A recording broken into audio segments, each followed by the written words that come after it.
Well, good evening and thanks for joining us here on News 20 on GTN. I'm Randy Gardner. We've got a great show for you here tonight. Joining me to my right, we have Jared Opsel, the spokesperson for the Ncada. Glad you could join us. We appreciate your time. Oh, it's my pleasure. Happy to be here. All right. First of all, for the people who don't know, I know Dan Duncan has been on the show with us for years and years, but what does Ncada stand for? It's the National Council on Alcoholism and Drug Abuse, and we are the St. Louis branch of a national organization. One way to explain us is think of the American Cancer Society, how they work towards ending cancer, preventing cancer, treating cancer, and researching and advocating for issues to address cancer in our society. We address drug abuse and addiction in our society in a similar manner. If you had to ballpark one of the biggest issues that's going on right now, and let's start with the youth right now. What's one of the biggest things that are facing our youth of today? If we're talking youth, high school age, a little bit younger, maybe middle school, it's a lot of things that we've heard for many years. Kids are interested in trying alcohol. It is the most common drug of choice for youth. And then there is prescription drugs, which is a new issue that's starting to arise in our community, and marijuana, which has been around for quite a while, and youth experiment with marijuana quite a bit as well. And those are all three issues that we're very concerned about. Is this one of those progressive things where they start with alcohol or maybe smoking cigarettes and then it just daisy chains to something more, and I guess more aggressive? Yeah, we've had some really great, interesting research that's really been focused on the brain that's come out the past 15 or so years. And what we've learned from this is that almost all addictions begin by early use. That young brain, as it's still developing, so a 13-year-old, a 16-year-old, when that brain is still under development, it can't handle even a legal substance like alcohol. That's one of the reasons why the drinking age is 21. Actually, in many areas, they're starting to talk about, and they have raised the smoking age, the age to purchase tobacco, to 21, because of this interesting research about the brain. And what we're learning is that when someone uses early, their chances of becoming addicted to a substance, no matter what it is later on in life, dramatically increase, sometimes up to six-fold. What about the, I guess, family history and people, you see your parents doing it? Is there a trend where it is generational, I guess? Yes, addiction is very similar to many other diseases. There's a genetic component, and then there is the environmental component. Obviously, a lot of us can wrap our heads around you'll never become addicted unless you use the substance, whether it's drinking, whether it's smoking, whatever it is. But there's also a genetic factor, and that's another fascinating part where the scientists are really starting to get to the point where they're pinpointing genes in our DNA that this is a marker for addiction. And this increase, if you had this gene, then you have a higher chance of becoming addicted to a substance. And that's familial. So it's passed on from generation to generation. So this is going to be one of those issues similar to how they're targeting breast cancer genes. And we're able to target that as being a familial connection. And we might be getting to a point in the next few years where we'll be able to target certain genes and we can start making behavior change based on that. If we know there's a connection with addiction in our family, and we're targeted as having that marker, then hopefully that affects people's behavior, similar to what we're seeing with people's behavior change with cancer when we're identifying these genes. Talk to us about when we should start worrying about our kids. I know when they get into high school, you really start worrying. I've got 3 boys of my own. They're all still little, but do you need to start worrying, and are you seeing kids in that 6, 7, 8-year-old range starting to get mixed up in this stuff? Yeah, what's most common, and this is what I think shocks a lot of people, is that the average age of someone using a substance, whether that's trying a beer, whether that's smoking a cigarette for the first time, whatever it is 12 to 13 years old. And that's a very low age for many people, what they imagine it being in our society. Like most people think, oh, we'll at least get them to high school, and that's when we really have to worry about it. But no, we really need to be talking about these issues in middle school, sometimes younger. And we need to prep them, give them the skills and the tool sets of how to react and what to do when these situations arise when they're out with their friends or doing other things. Dan's always been very frank when he's been on the show about certain things, and I've always enjoyed that. And so I'm going to ask you a couple things that maybe the people out there don't want to hear, but you talk about these prescription drugs that are being used now. These kids are going in their own parents' rooms, taking the prescriptions and going to parties dumping them in a bowl and just taking them. Yeah, the prescription drug problem has been in the making for about 10, 20 years. And what we've seen is a shift from, I remember when I was a kid, when you had a sprained ankle, you'd get maybe some Tylenol, you'd put a bag of ice on it, elevate it, and that was it. Now we're seeing a shift to where if you're taken to a doctor for a sprained ankle, sometimes they're receiving 2 weeks worth of a low-dose opioid painkiller, like a Vicodin. And that's a complete difference of what we've done in the past. Because of that, there's more of these drugs just laying around. Because what most people do is they'll be prescribed, they maybe won't finish the entire prescription, they'll have a little extra and they'll just put it in the medicine cabinet and forget about it. So like you said, there are these drugs laying around so they can just take them freely when they're in the medicine cabinet, when they're left out in the open. That's why we really try and tell people and just want to educate the community about if you're prescribed these medications, if you no longer need to use them, get rid of them, dispose of them. We need to start treating them with the respect that they really deserve, and these things can be dangerous when they're used improperly. What do you say to the parent who's watching tonight that says, well, that's never going to happen to me, not my child? What do you say to them? I think it's easy for people to say that. It's not going to happen to my family. It's not in my community. But what we've seen time and time again is that this affects all walks of life. It affects every single community. One issue we really are struggling with in the St. Louis area right now is heroin abuse. We're seeing an enormous amount of people dying because of this problem. And we're seeing it happen in the farm communities. We're seeing it happen in the inner city. We're seeing it happen in the suburbs. I mean, it is increasing everywhere. And every type of family has been touched by this, whether you're extremely wealthy or extremely poor. What do you attribute that to? Is it just easier to get drugs now? Are they cheaper? Or is it just the stress and demands of what life is now, and then you try something and you get hooked on it? Yeah, some of it's education. There's not enough of it occurring at the moment. And we, as a broad-based community effort, we haven't really seen us get behind, tackling drug abuse in our community.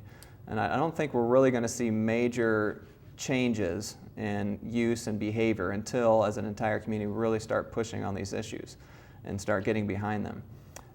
Overall, drug use has been fairly steady, maybe even ticked down a little bit, but there are issues like heroin, which has skyrocketed. And because of that, we've seen other drugs use go down. So there have been many successes, if you will. I think one success people can really point to and we can hang our hat on is what we've done around tobacco prevention. We've seen the smoking rates drop enormously over the past 20 to 30 years, all because of education, because of policy change, because of community awareness, all these different issues that we've gotten behind and tackled to address tobacco use. Now, if we could only start doing that with some of these other issues, we could see some dramatic changes. Where do you think the highest level of getting across to a kid comes from? Does it come from the school? Does it come from the church? Does it come from the parents within the house? Because a lot of parents are afraid, whether it's sex, whether it's alcohol, drugs, they're afraid to confront their child or talk openly about this. Now, this is another thing I think surprises a lot of parents when we tell them this. And this has been consistent over about 10, 20 years of researching this. Every single year that kids are asked, what's your greatest anti-drug? What influences you the most not to use? And they rate their parents' influence as number one. Their parents' attitudes towards drug use is number one. So that parent influence really makes a major difference.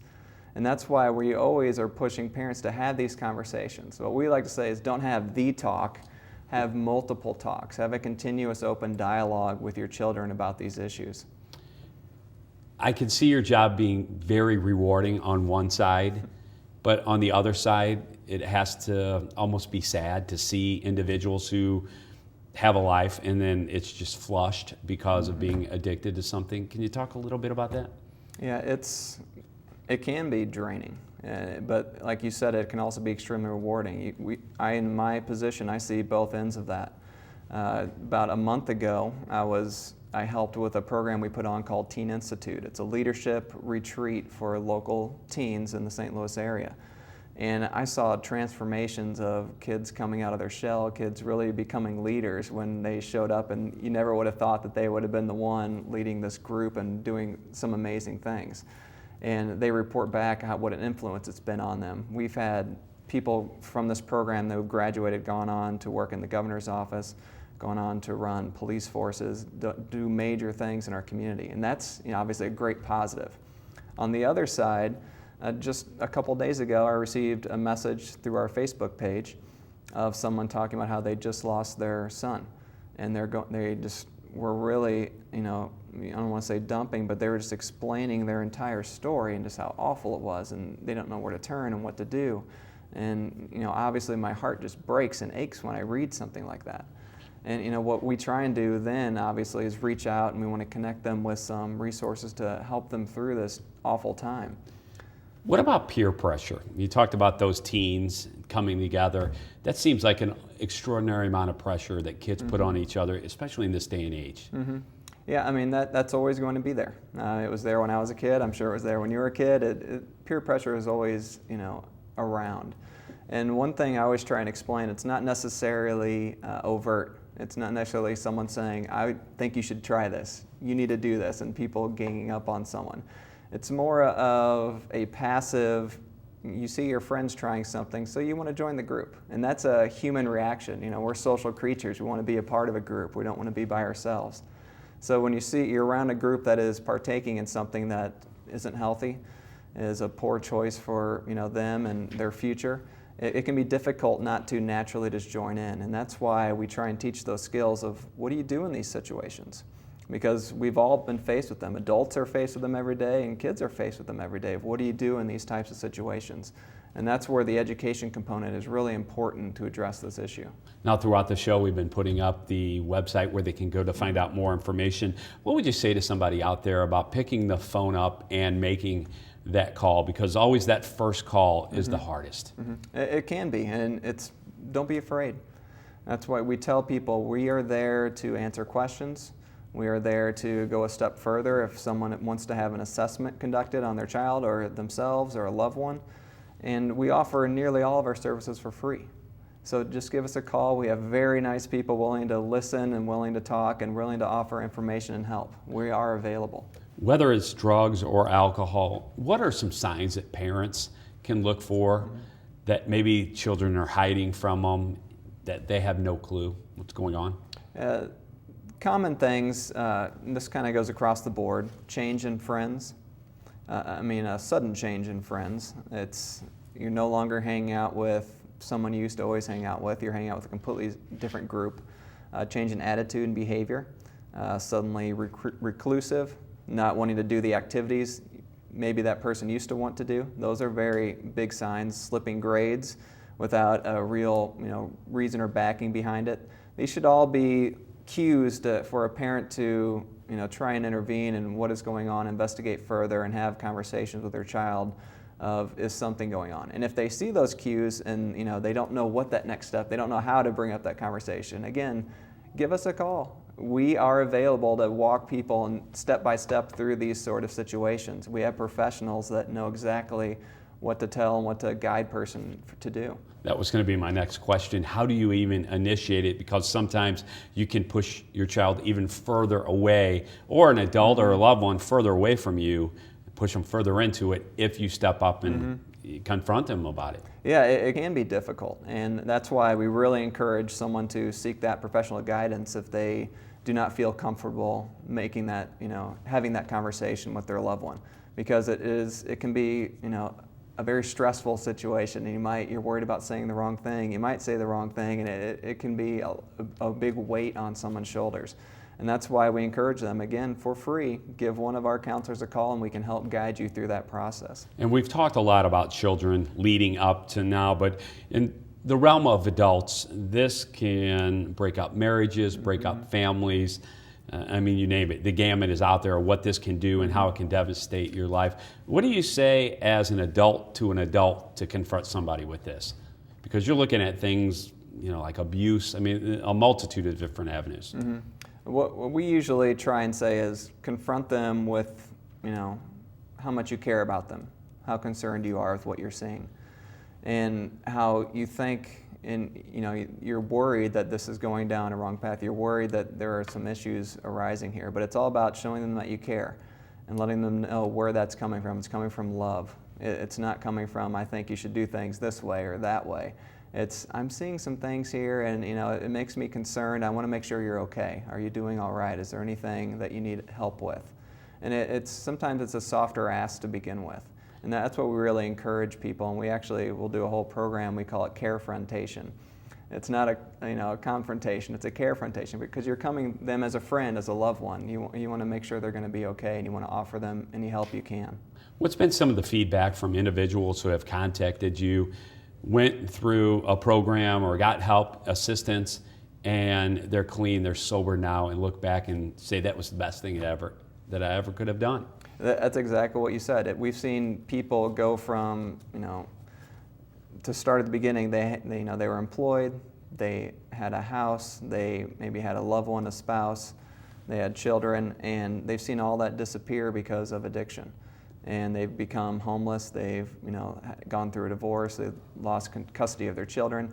And then we've seen that same story turn back around to where they receive some treatment, they receive some help, and now they have employment again, and they're working on rebuilding those relationships that they lost in the past. And it's unbelievable the 180 you can see people take, to be completely down and out, and you think you want to, many people just disregard them and think, oh, that's a lost cause. But we've seen lost causes come back and become leaders in our society, and it's unbelievable when you see that happen.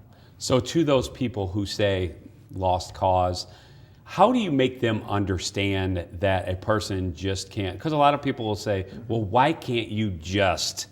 whatever it is. Mm-hmm. But there's more to it than that. Exactly, and that's, as we've gone along through this great research on the brain, we're understanding just why can't someone just quit? And I think a lot of us think of, we all know someone who smokes and probably has tried quitting multiple times. I do, I'm sure you do. And it's, why can't you just quit? That's the hardest thing to wrap our heads around. Why can't you just not go buy more cigarettes? But what we're learning through this brain research is not that easy. And what addiction is, it's really a hijacking of the survival mechanism in the brain. And it's turning that drug that the person has become addicted to into survival. It's becoming one of, if not the most important thing in their life.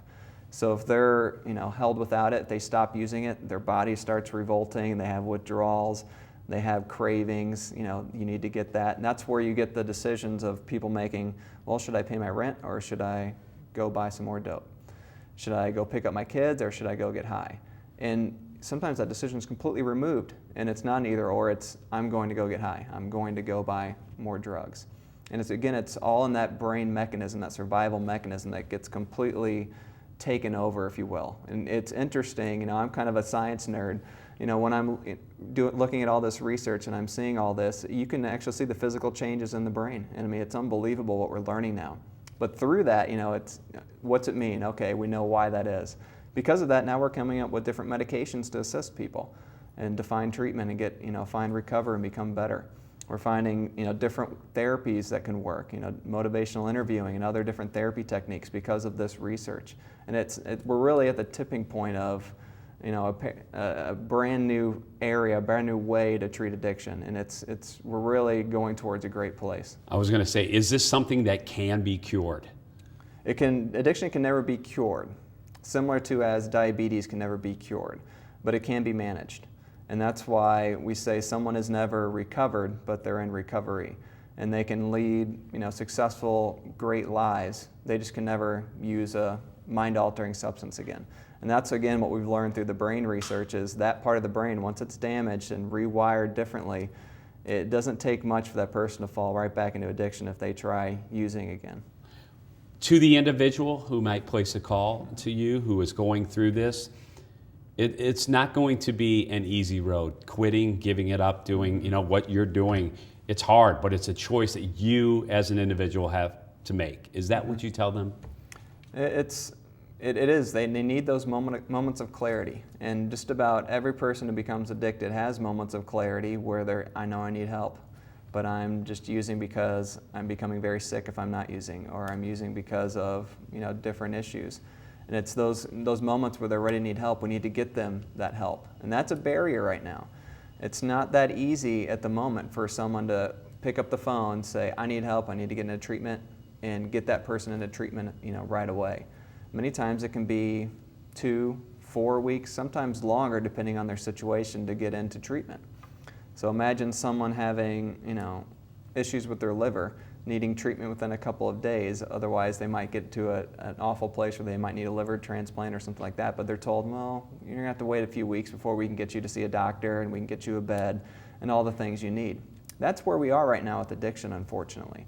We're starting to see it slowly change thanks to some different policy changes at the federal level with the Affordable Care Act and some other changes that have occurred. But we're nowhere near where we need to be. We need to be at the point where someone can pick up the phone and they can get help immediately. In terms, we've talked a lot about drugs, but what about alcohol? How does alcohol and how has its usage changed over the last 15, 20 years, or has it?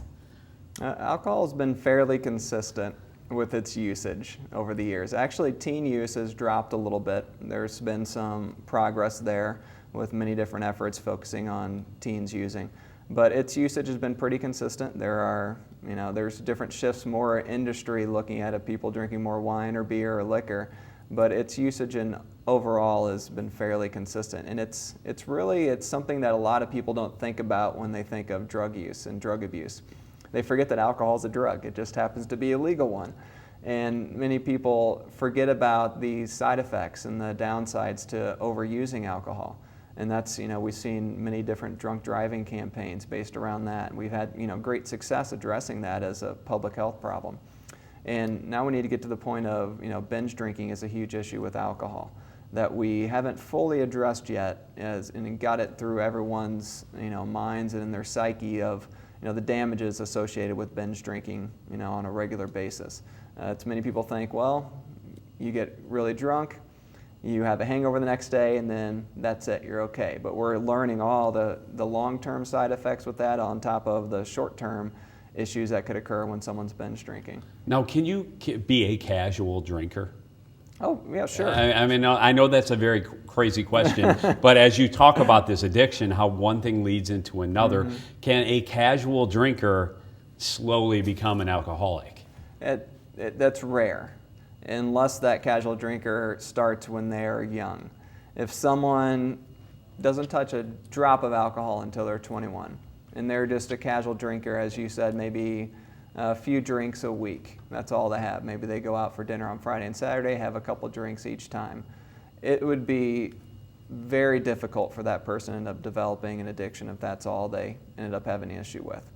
And that's why we really focus on youth, because what we're learning, and all the data shows us, is that it's that youth use of drugs and alcohol that really is the root of a lot of addiction in society. So if you had to define the word addiction, is it something that controls you? Is it drinking 6 times a week? Is it, how do you put a number or classification on that? Yeah, it's the way we describe it, it's a chronic relapsing brain disease, meaning it lasts for long term. As I said, you can never fully recover from addiction, and many people relapse.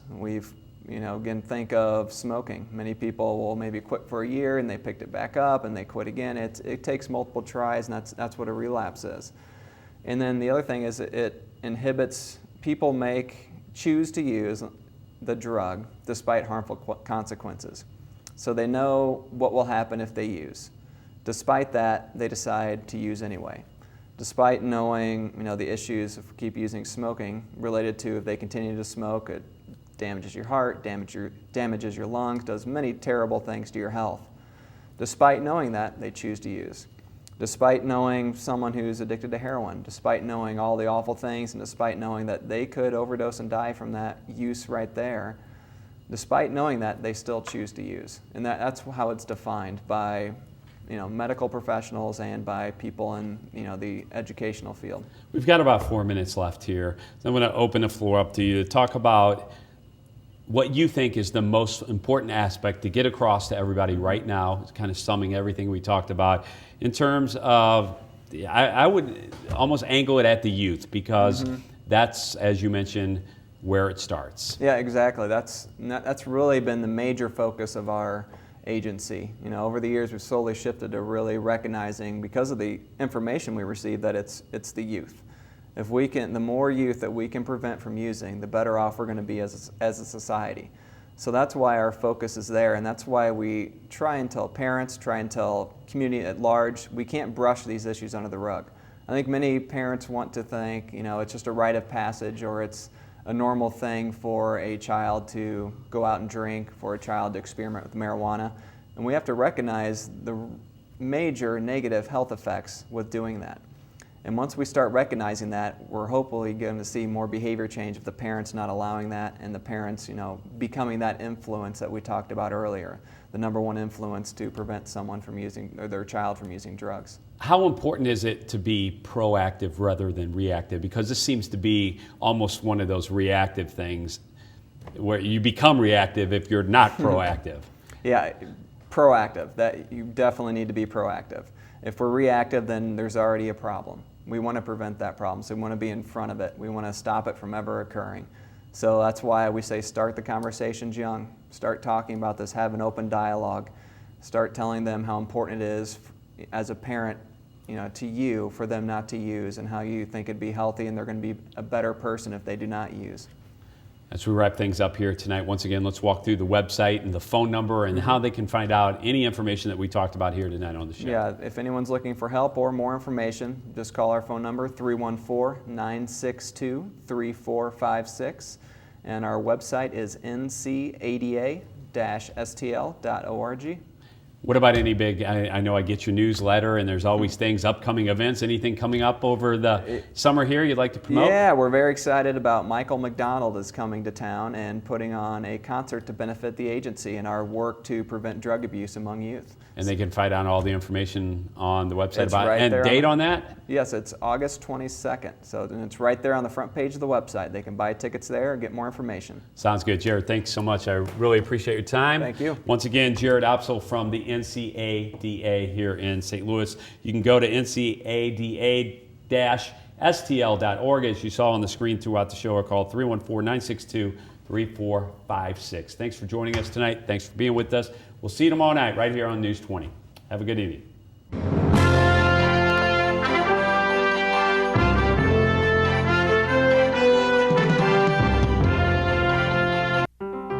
When Americans volunteer to serve their country promises to take care of them when they come home. After 26 years in the military, James Miner suffered a paralyzing injury that changed not only his life, but his wife's. My role as a caregiver, it's a 24-hour, 7 days a week, there's no breaks. Having a spinal cord injury is not like you just hurt your back. Everything is a challenge.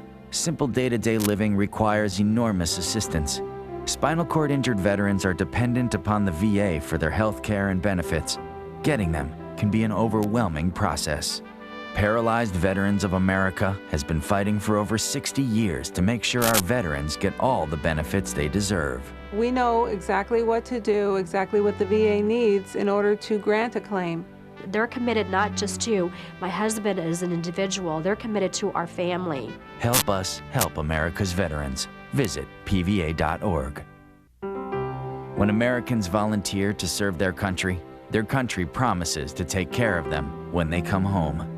After 26 years in the military, James Miner suffered a paralyzing injury that changed not only his life, but his wife's. My role as a caregiver, it's a 24-hour, 7 days a week, there's no breaks. Having a spinal cord injury is not like you just hurt your back. Everything is a challenge. Simple day-to-day living requires enormous assistance. Spinal cord injured veterans are dependent upon the VA for their health care and benefits. Getting them can be an overwhelming process. Paralyzed Veterans of America has been fighting for over 60 years to make sure our veterans get all the benefits they deserve. We know exactly what to do, exactly what the VA needs in order to grant a claim. They're committed not just to my husband as an individual, they're committed to our family. Help us help America's veterans. Visit pva.org. When Americans volunteer to serve their country promises to take care of them when they come home. After 26 years in the military, James Miner suffered a paralyzing injury that changed not only his life, but his wife's. My role as a caregiver, it's a 24-hour, 7 days a week, there's no breaks. Having a spinal cord injury is not like you just hurt your back. Everything is a challenge. Simple day-to-day living requires enormous assistance. Spinal cord injured veterans are dependent upon the VA for their health care and benefits. Getting them can be an overwhelming process. Paralyzed Veterans of America has been fighting for over 60 years to make sure our veterans get all the benefits they deserve. We know exactly what to do, exactly what the VA needs in order to grant a claim. They're committed not just to my husband as an individual, they're committed to our family. Help us help America's veterans. Visit pva.org.